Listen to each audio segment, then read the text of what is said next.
حسبنا اللہ ونعم الوکیل ونعم المولا ونعم النصیر لا حول ولا قوة الا باللہ العلی العظیم اعوذ باللہ من الشیطان الرجیم بسم اللہ الرحمن الرحیم الحمدللہ الذی لا یبلغ مدحہ القائلون ولا یحصی نعمہ العادون ولا یؤدی حقہ المجتہدون الذی لا یدرکہ بعد الہمم ولا يناله غوث الفتن الذي ليس لصفته حد محدود ولا نعت موجود ولا وقت معدود ولا أجل ممدود فطر الخلائق بقدرته ونشر الرياح برحمته ووكد بالصخور ميدان أرضه ثم الصلاة والسلام على نبي الأمي المكي المدني القرشي الهاشمي ابتہی مولا و مولا الکونین جد الحسن والحسین ابو القاسم محمد اللہم صلی علی محمد وآل محمد لا سیما ابن امہ و ولیہ و وزیرہ و اخیہ غالب کل غالب مطلوب کل طالب مولانا علی ابن ابی طالب اللہم صلی علی محمد وآلہ الطیبین الطاہرین المعصومین المظلومین ولعنۃ اللہ علی اعدائہم اجمعین من الآن الی یوم الدین اما بعد فقد قال اللہ تبارک و تعالی فی کتاب المبین بسم اللہ الرحمن الرحیم انما یرید اللہ لیذھب عنکم الرجس اہل البیت ویطہرکم تطہیرا اللہم صلی علی محمد وآل محمد وعجل حاضرین گرامی قدر، قرآن مجید کی یہ آیہ کریمہ کہ جس کو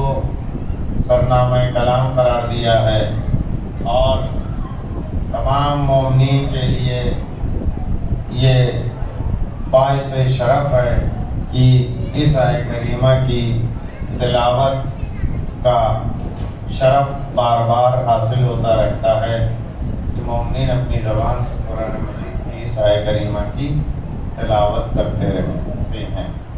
یقیناً یہ وہ آیہ کریمہ ہے کہ جس کی تلاوت کے بعد انسان درود بھیجتا ہے۔ درود بھیجیے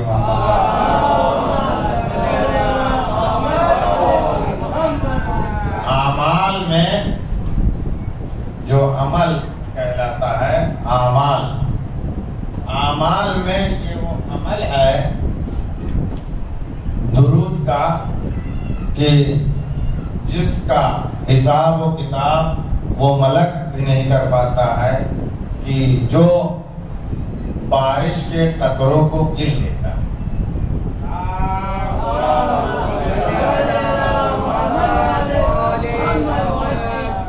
لیکن جب سلوات بھیجی جاتی ہے تو وہ ملک بھی گنتی کرنے سے، شمار کرنے سے قاصر ہے کہ جو بارش کے ایک ایک قطروں کو گر لیتا ہے۔ اور یہی وہ عبادت ہے کہ جس میں پروردگار عالم بھی شریک ہو جاتا ہے۔ وحدہ لا شریک اس عبادت میں شریک ہے۔ تمام بندوں سے وہ کہتا ہے کہ تم میری بندگی کرو، میری حمد و ثنا کرو، لیکن یہی وہ عبادت ہے کہ جس میں وحدہ لا شریک بھی ہمارے ساتھ شرکت کرتا ہے۔ یعنی ہماری زبانیں اتنی متبرک ہو جاتی ہیں کہ خود خدا اس عبادت میں ہمارے ساتھ شرکت فرماتا ہے۔ درود بھیجیے محمد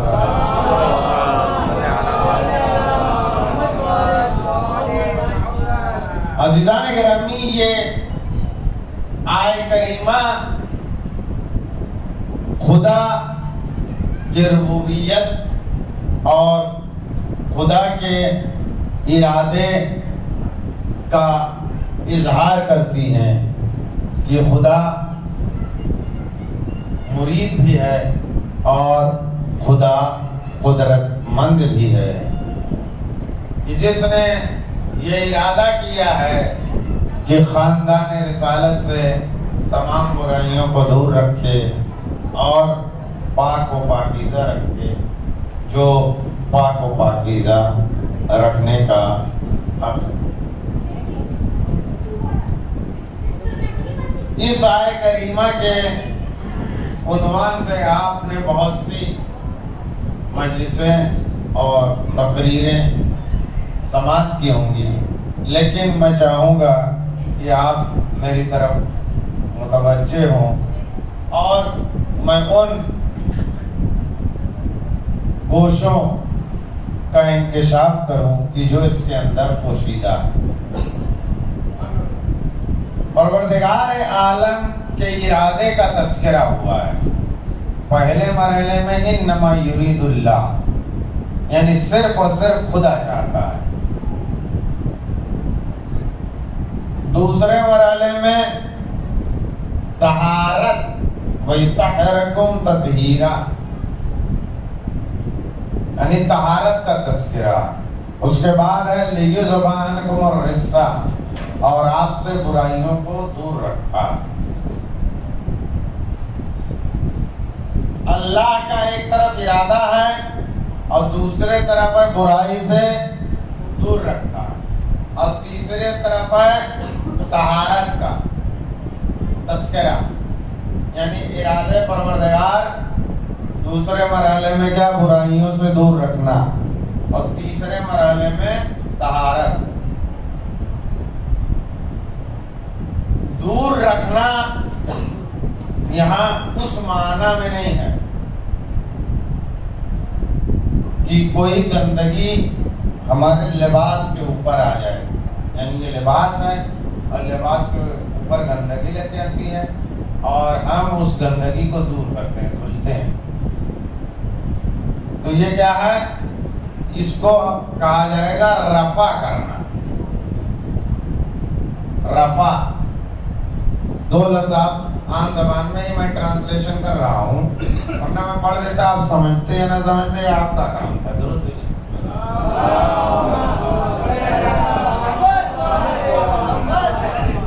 اور یہ بھی عرض کر دوں کہ میں سمجھاتا بھی نہیں ہوں، جس کو سمجھ میں آوے اچھا ہے، نہ آوے وہ بھی اچھا ہے، ہم پڑھ بھی دیں گے۔ تو عزیزان گرامی، یہ آپ کے لیے میں اتنی زحمت کر رہا ہوں کہ رفع آپ لفظ بولتے ہیں۔ رفع مطلب ہے کہ کوئی چیز آ کے لگ جائے اور اس کو دھلا جائے، پاک کیا جائے، اس کو کہا جاتا ہے رفع کرنا۔ رفع عربی میں کہیں گے، آپ کہتے ہیں رفع کرنا۔ لیکن یہ آیت کریمہ اس معنی میں نہیں ہے کہ یہاں پہ لگ جائے اور دھلا جائے۔ ایک مرتبہ آپ کو معلوم ہے کہ اس راستے میں ناودان ہے، کھلا ہوا ہے، گندگی بہ رہی ہے، تو آپ راستہ ہی بدل دیتے، دوسرے راستے سے، یعنی کیا ہے؟ گندگی کو دور سے ہی دور کر دیا جاتا ہے۔ توجہ کریے گا کہ گندگی کو دور سے ہی دور کر دیا جائے گا۔ اس کو عربی زبان میں کہیں گے دفع۔ تو اصل میں اس آیت کریمہ میں یہ گندگی دفع کرنے کے معنی میں کہ گندگی کو دفع کرو، یعنی گندگی کو دور سے ہی دور کرو۔ اب عزیزان گرامی، یہ جو لوگ کہتے ہیں ہم نہیں مانتے، ہم نہیں جانتے، ہم نہیں چاہتے، جو گروہ کہتا ہے ہم نہیں مانتے، ہم نہیں جانتے، ہم نہیں چاہتے اور ہم جاننا بھی نہیں چاہتے، یہ اس گروہ کا قصور نہیں ہے جو کہتا ہے ہم نہیں مانتے، ہم نہیں جانتے، ہم ماننا نہیں چاہتے، بلکہ خدا نے ہی آپ کو دور سے دور کر دیا ہے کہ آپ قریب نہ آئیں، آپ دور ہی سے دور رہیں۔ اللہ کا ارادہ ہے دور رہنا۔ اب عزیزان گرامی، اگر یہ تمام باتیں آپ کی اذہان عالیہ تک پہنچ گئی ہوں تو میں عرض کروں کہ ہر لفظ کا ایک معنی ہوتا ہے۔ لفظ کا معنی، جیسے سچ بولا گیا، سچ، تو آپ اس لفظ کے اوپر یقین کیوں نہیں کرتے؟ فلاں سچا، فلاں سچا، فلاں سچا، فلاں سچا۔ یعنی جھوٹوں کا ایک ٹولہ ہے اور جو سچا ہے. توجہ کریے گا اس کے اوپر.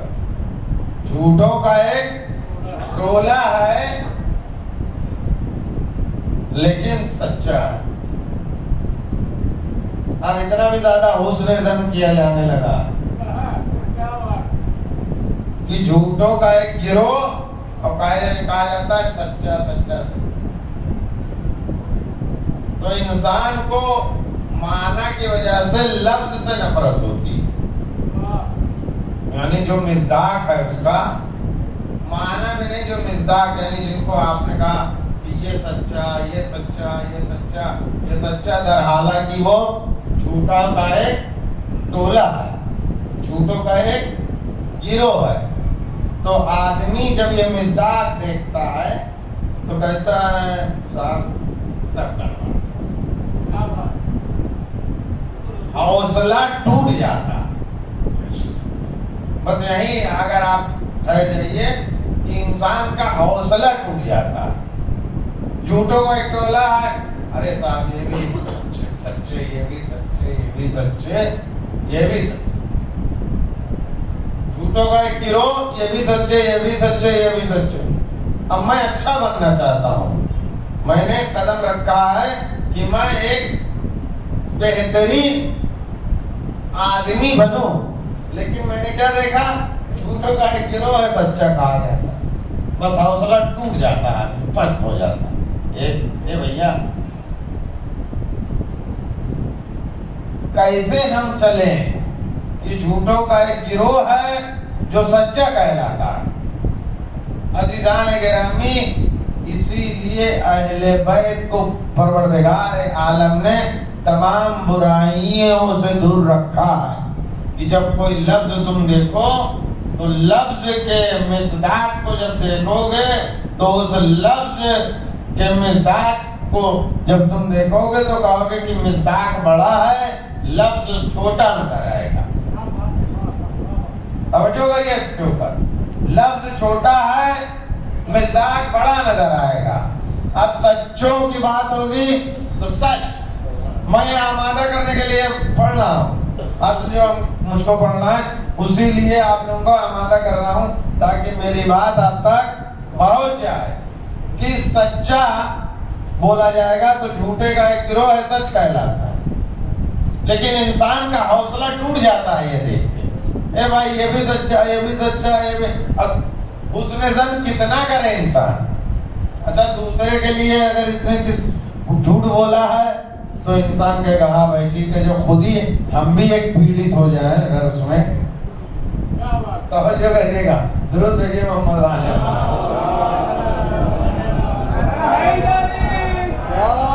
آپ صرف متوجہ رہے میری طرف کہ اگر میں خود پیڑت ہو جاؤں تو کیسے کہوں کہ یہ لفظ سچ سچا سچ اپنے معنی کھو چکا ہے.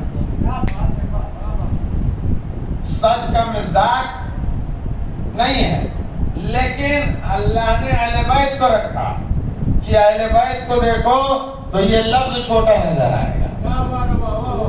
دونوں میں فرق ہے، امتیازی سلوک ہے اس میں کہ جب سچ کا لفظ رکھا جائے گا اہل بیت تو مصداق بڑا ہو جائے گا، لفظ چھوٹا ہو جائے گا. یہ آپ کے ذہن کو میں آمادہ کر رہا ہوں. اب عزیزان گرامی، ایک انسان آیا اور آنے کے بعد امام حسن مجتبی علیہ السلام خطبہ دے رہے تھے تو اس نے گستاخی کی.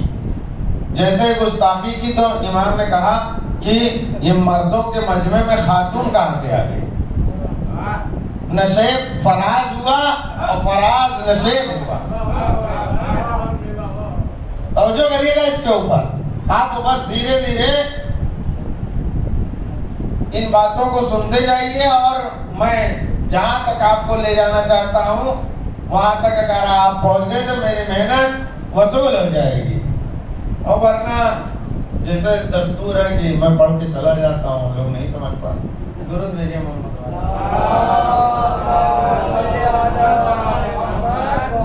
حالانکہ حالانکہ آپ لوگوں کے لیے میں کوشش بہت کرتا ہوں کہ اپنی بات آپ تک منتقل کر دوں، لیکن آپ لوگ بھی کوئی رسپانس نہیں دیتے ہیں. دونوں چیز ہے، اقتضائی ہے.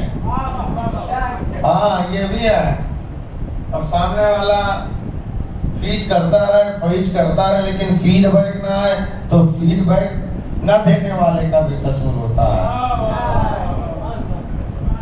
تو عزیزان گرامی، یہ لفظ وہ گستاخی کی، اور آپ نے کہا دیکھو یہ مردوں کے مجمع میں عورت کہاں سے آ گئے، اور فوراً اسی مرحلے میں نشیب فراز ہوا. فراز نشیب، اب کسی کی ہمت نہیں ہے کہ گستاخی کرے. جائے گا مردانہ، نکلے گا زنانہ. عزیزان گرامی، ایک انسان آیا اور آنے کے بعد مولا متقیان علی بن ابی طالب علیہ السلام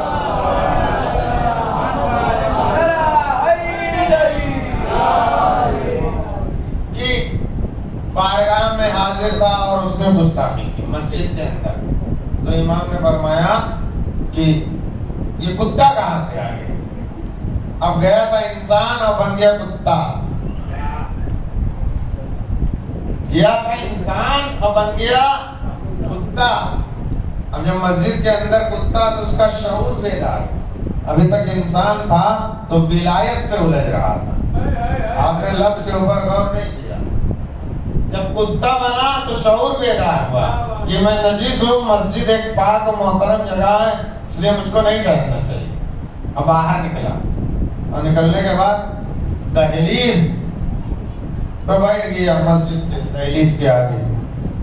اب پشیمان ہے، آنکھوں میں آنسو ہے، چہرہ جھکا ہوا ہے، دم ہلا رہا. اب پھر کریم علی بن ابی طالب برآمد ہوئے. اب برآمد ہونے کے بعد جب دیکھا کہ یہ پشیمان ہے، آنکھوں میں آنسو بھرے ہوئے ہیں، تو امام نے پھر کہا کہ اب کتے سے تم انسان بن جاؤ. تو یہ پھر کتے سے انسان بن گیا. توجہ کریے گا یہ کہ پہلے انسان تھا، پھر کتا بنا، پھر کتے سے انسان بنا. یہ ہے وہ لفظ کہ جس کے مصداق کی گفتگو ہو رہی ہے. اب عزیزان گرامی، عید کا موقع ہے اور بچے ماں سے اصرار کر رہے ہیں. عید کا موقع ہے، بچے اصرار کر رہے ہیں کہ بچے عرب میں آج کل عید ہے اور بچے اچھے لباس پہنیں گے. مادر گرامی، ہمارا لباس کہاں ہے؟ تو ماں کے زبان سے ایک کلمہ نکلا کہ بیٹے درزی کے پاس، بیٹے درزی کے پاس تمہارا لباس. اب رضوان جنت بے چین ہے کہ زمین پہ جاؤ، اور ڈیوڑی پہ پہنچ کے دب الباب کر رہا ہے کہ میں حسنین کا درزی ہوں، کپڑے لے کے آیا ہوں. میں حسنین کا درزی ہوں، کپڑے لے کے آیا ہوں. اب عزیزان گرامی، یہ میں نے مثالیں دی ہیں کہ کسی بھی لفظ کو دیکھنے کے بعد جب اس کا مصداق گم ہو جاتا ہے تو انسان لفظ کے اوپر یقین نہیں کرتا. لیکن دنیا میں جتنے بھی الفاظ ہیں وہ بے معنی ہو جائیں اگر مصداق اہل بیت نہ ہو. اور اہل بیت مصداق ہیں. جب ہم مصداق کو دیکھتے ہیں تو مصداق بہت بڑا نظر آتا ہے، لفظ بہت چھوٹا نظر آتا ہے. عزیزان گرامی، یہ ان کی گفتگو ہے کہ جن کے سامنے لفظ چھوٹا نظر آتا. اہل بیت وہ ہیں کہ جن کے سامنے لفظ چھوٹا نظر آتا. آپ نے فرمایا کہ کپڑے آئیں درزی کے پاس ہے تو رضوان آیا، جنت سے آیا. اب اسی کے اوپر آپ اگر بحث کریں کہ جنت سے آیا، رضوان آیا، جنتی کپڑے لے کے آیا. آپ سوچئے کہ جس سیدہ کی زبان سے نکلے ہوئے کلمات تبرک بنتے ہیں جنت کے دروغہ کے لیے.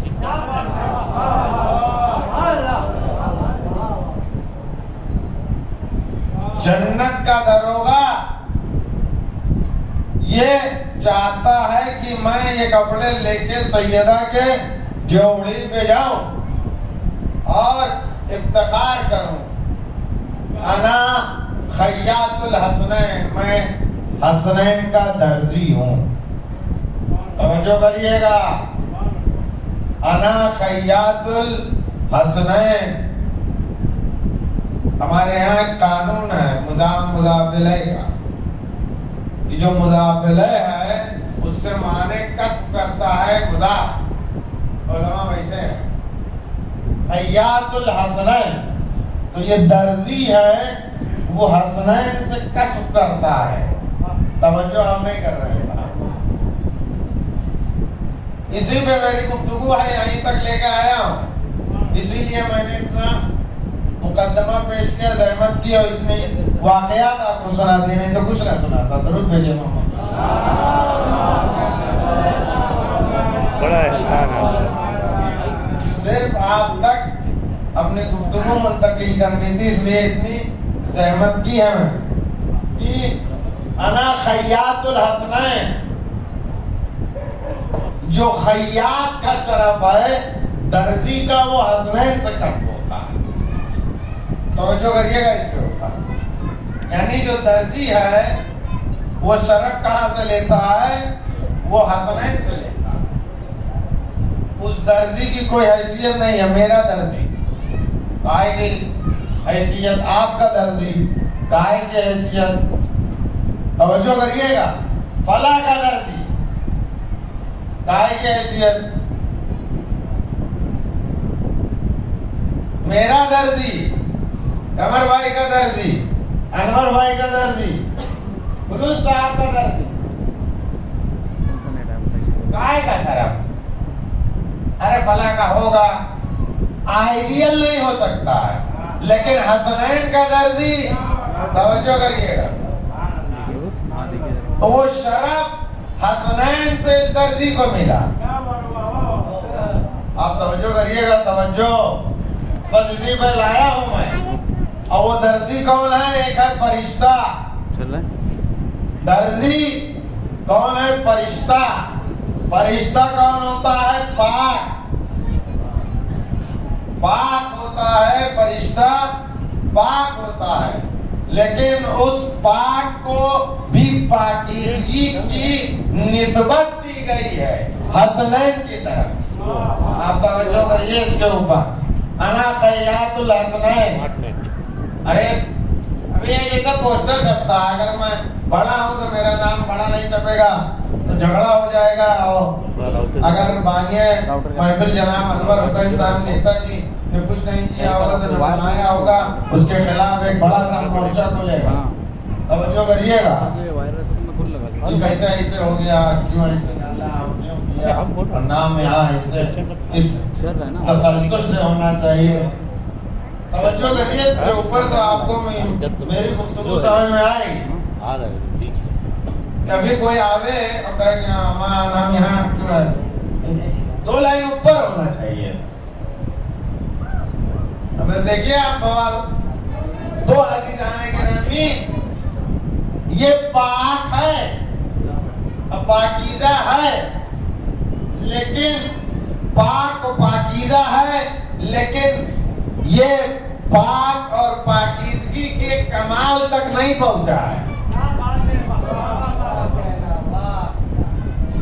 انا خیاط الحسنین, یہ درزی پاک و پاکیزہ ہے, لیکن یہ پاکیزگی کے معراج تک نہیں پہنچا ہے. لہذا یہ کسب فیض کرتا ہے جو مصداق عتم ہے. اب عزیزان گرامی, الفاظ اپنے بدل لو کہ وہ سمندر جو طہارت کا مرکز ہے, اس کی طرف ہر قطرہ آنا چاہتا ہے تاکہ سمندر میں آ کے بچ جائے.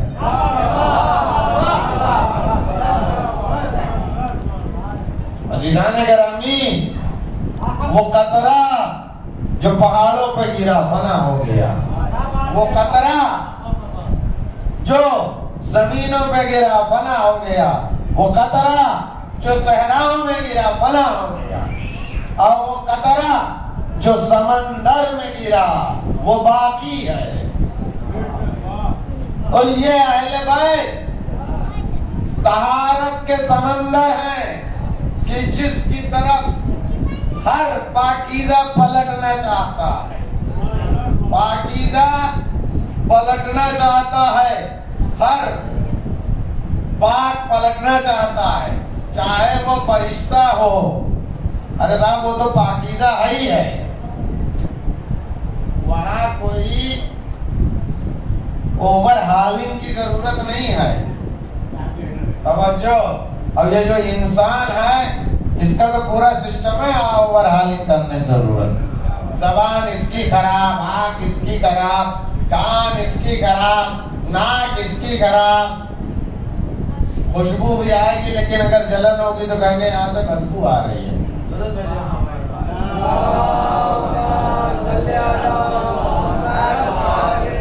ہاتھ اس کے خراب، پیر اس کے خراب، ساری برائیاں یعنی پورا اسٹرکچر اس کا خراب ہے، اوور ہالنگ کی ضرورت ہے۔ اس کے تمام نٹ کھول دیے جائیں اور پھر سے اوور ہالنگ کی جائے، آنکھ کی، کان کی، ناک کی، زبان کی، ہاتھ کی، پیر کی، سب کی اوور ہالنگ ضرورت ہے۔ جب فرشتہ پاک ہے اور وہ بھی مرکز طہارت کی طرف پلٹ رہا ہے تاکہ اس کو معراج ہو جائے، تو صاحب ہم انسان ہیں، ہمارے اندر تمام برائیاں پائی جاتی ہیں، اور ہم نے یہ نعرہ بھی بلند کیا، ظلمتو نفسی وتجرأت بجالی، میں نے اپنے نفس کے اوپر ظلم کیا اور میں نے جہالت کی وجہ سے اپنے نفس کی تجارت کی ہے، لہذا مجھ کو پاکیزگی کی طرف پلٹنا ہے۔ اس لیے اہل بیت وہ طہارت کے مرکز ہیں کہ جہاں ہم پلٹیں گے تو ہم کو کامیابی ہوگی۔ زبان سے تم نے برائیاں کی ہے تو ذکر علی عبادت ہو جائے گا۔ توجہ کریے گا، یہ ظاہری آنکھ سے اگر ہے تو کیا ہے، النظر الی وجہ علی ابن ابی طالب عبادت، کہ تم آنکھوں سے علی کو دیکھ لو گے تب بھی عبادت ہو جائے گی۔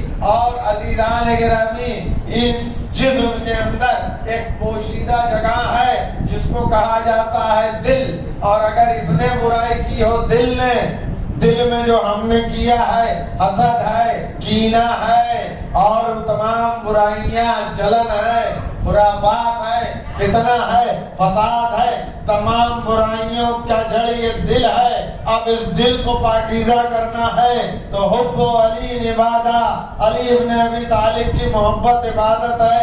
یعنی یہ جتنے اجزاء ہیں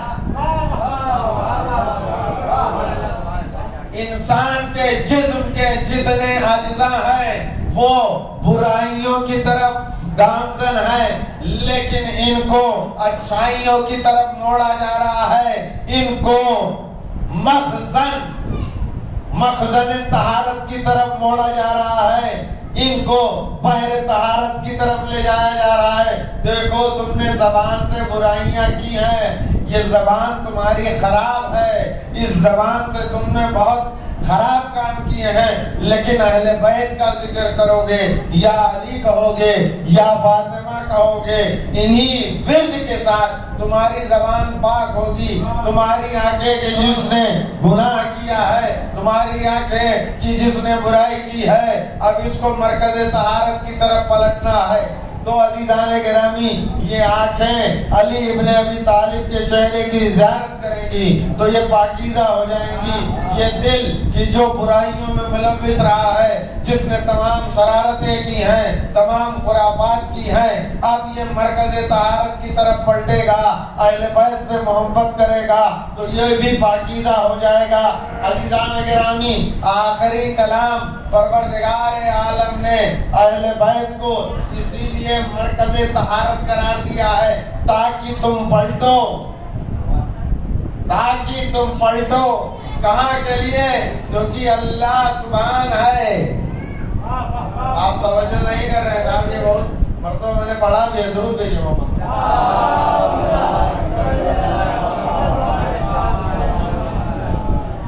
تمام طرف برائیاں ہیں، ایک پاکیزہ فرشتہ ہے، اس کو بھی بحر طہارت کی طرف پلٹنا ہے، یعنی وہ پلٹے مخزن طہارت کی طرف تاکہ فنا نہ ہو. فرشتہ پاکیزگی کی طرف. اب عزیزان گرامی، ہم کو کہاں کا سفر کرنا ہے؟ سبحان کا سفر کرنا ہے.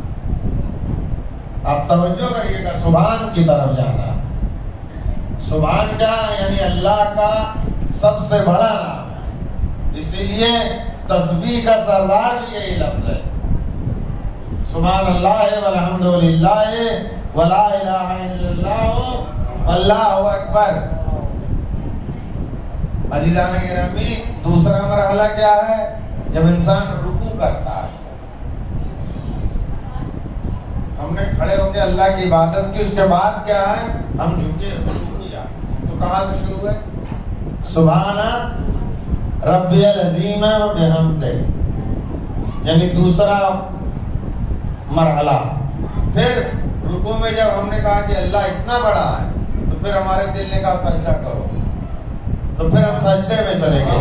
اب سجدے میں چلے گئے تو اس سے بڑا کوئی نہیں ہے.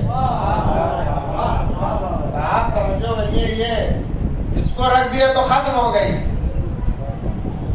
بات، اب کچھ بچا نہیں. ہم نے اس کو رکھا تو کیا کہا؟ سبحان ربی الاعلی و بحمدہ. تو یہ سبحان کا مطلب کیا ہے؟ اللہ تمام برائیوں سے منزہ ہے. عمر بھائی ترجمے کے اوپر غور کریں. اللہ تمام برائیوں سے منزہ ہے، تنزیہ کی گئی ہے برائیوں کی.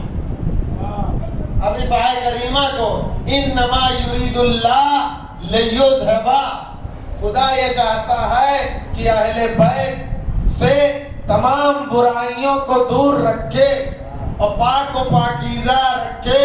جو پاک و پاکیزہ رکھنے کا حق ہے، یعنی انسان کو اگر عبودیت کی معراج چاہیے تو پہلے بحر طہارت جو اہل بیت ہیں وہاں انسان کو آنا پڑے گا، اور جب اس در پہ آئے گا تو اس عبودیت کو حاصل کرے گا کہ جو سبحان. عزیزان گرامی، یہی وہ مسئلہ ہے کہ ہر انسان چاہتا ہے کہ ہم پہنچ جائیں. ہر انسان خدا کی طرف نہیں پہنچ سکتا، یہ جانیے گا. ہر انسان نہیں پہنچ سکتا سیدھے. آپ بتائیے کہ آسمانی کتاب کے ماننے والے سب سے زیادہ لوگ ہیں پوری دنیا. سب سے زیادہ آدھی دنیا آسمانی کتاب کو مانتی ہے. مسلمان، نصرانی، یہودی، مجوسی، یہ تمام کے تمام کون لوگ ہیں؟ اہل کتاب ہیں. اور گمراہ کہاں ہوئے ہیں؟ توحید کے مسئلے میں گمراہ ہوئے ہیں. گمراہ کہاں ہوئے ہیں؟ توحید کے مسئلے میں. کائے گمراہ ہو گئے؟ کیونکہ ان کا کوئی ہادی نہیں تھا، کوئی ناظر نہیں تھا. ہم اسی لیے باقی ہیں کیونکہ ہمارے لیے ہادی بھی ہے، ہمارے لیے ناظر بھی ہے.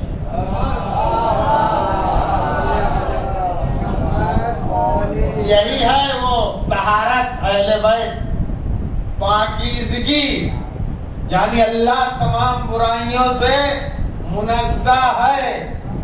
اب ہم انسان ہیں، انسان ہیں تو ہم کو پاکیزہ ہونا ہے. تو پاکیزہ کہاں ہوں گے؟ در اہل بیت پر. اور جب در اہل بیت پر پاکیزہ ہوں گے تو اس عبودیت کا سفر کریں جو پروردگار عالم نے ہر انسان سے طلب کیا. اب عزیزان گرامی آسان لفظوں میں بیان کر دوں اور اپنی زحمت تمام کر دوں کہ مسلمان کیا کہتا ہے؟ اللہ چہرہ رکھتا ہے، اللہ چہرہ رکھتا ہے، اللہ کرسی پہ بیٹھے گا، اللہ پیر رکھتا ہے. ہم سے پوچھا جائے ہم کہتے ہیں نہ چہرہ رکھتا ہے، نہ کرسی رکھتا ہے، نہ پیر رکھتا ہے. چہرہ ہے لیکن وہ خدا کا نہیں ہے، علی کا ہے جو وجہ اللہ ہے.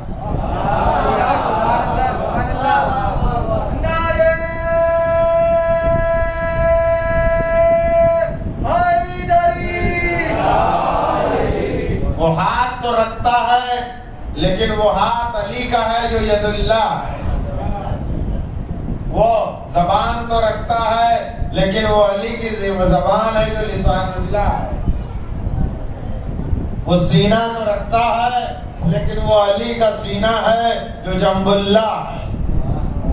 عزیزان گرامی اب آپ غور کریے گا کہ مسلمان کہے گا چہرہ، ہم کہیں گے وجہ اللہ. مسلمان کہے گا کرسی، ہم کہیں گے مصطفیٰ اور مرتضیٰ اس کرسی پہ بیٹھے ہوں گے. توجہ کریے گا، یہی وہ امتیازی فرق ہے کہ جو انسان کو اس سفر پہ لے جائے گی جو عبودیت کا سفر ہے. اہل بیت کے ذریعے سے انسان اس پاکیزگی کی سفر کے طرف جائے گا کہ جو شرک سے خالی ہو. توجہ کریے گا، بس آخری بات کہ پوری دنیا میں جتنے بھی آسمانی کتابوں والے ہیں، آسمانی کتاب جو بھی مانتے، صرف مسلمان کی بات یہاں نہیں، جتنی بھی آسمانی کتابیں والے ہیں سب کے ہاں شرک کا شائبہ پایا جاتا ہے. لیکن ایک ڈیوڑی ایسی ہے کہ جس ڈیوڑی پہ شرک کا شائبہ نہیں پایا جاتا ہے، جو اہل بیت کی ڈیوڑی ہے، جس کی قیادت فاطمہ کرتی ہیں، ان کا بابا کرتا ہے، ان کا شوہر کرتا ہے، ان کے بیٹے کرتے ہیں. وآخر دعوانا الحمدللہ رب العالمین. پروردگار عالم بحق محمد وآل محمد اس خلیل سے عبادت کو قبول فرما. پروردگار عالم بحق محمد وآل محمد ہمارے گناہان صغیرہ اور کبیرہ کو بخش دے، ہمارے والدین کی مغفرت فرما، ہمارے مرحومین کی مغفرت فرما، کہ درجات میں بلندی عنایت فرما، کہ ہمارے معصومین میں جگہ عنایت فرما، سفر اہل بیت کا مہمان قرار دے.